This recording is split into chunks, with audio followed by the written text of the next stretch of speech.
Hi, അശ്വതിയാണ്. സാംവേയിലെ associate business consultant ആണ്.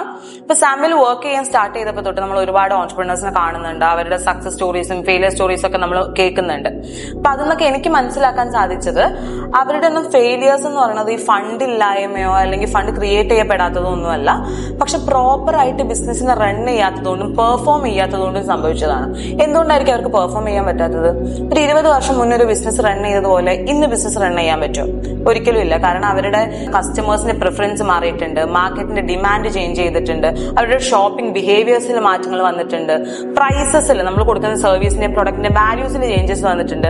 അപ്പൊ ഇതൊക്കെ മനസ്സിലാക്കി പ്രോപ്പർ ആയിട്ട് റിസർച്ച് ചെയ്ത് ഒരു ബിസിനസ് പ്ലാനോട് കൂടിയല്ലേ നമുക്ക് മുന്നോട്ട് പോകാൻ സാധിക്കുള്ളൂ. അപ്പൊ നിങ്ങൾ ഒരു ബിസിനസ് സക്സസ്ഫുൾ ആക്കാൻ ആഗ്രഹിക്കുന്നുണ്ടെങ്കിൽ ഒരു പ്രോപ്പർ റിസർച്ച് അത്യാവശ്യമാണ്. അങ്ങനെ നിങ്ങൾ റിസർച്ച് ചെയ്യിപ്പിക്കുന്നുണ്ടെങ്കിൽ ഈ ബിസിനസിനെ പറ്റി അറിയുന്ന, ഇൻഡസ്ട്രിയെ പറ്റി അറിയുന്ന ഒരാളെ കൊണ്ട് റിസർച്ച് ചെയ്യിപ്പിക്കുകയായിരിക്കും better. Or else you can connect with us.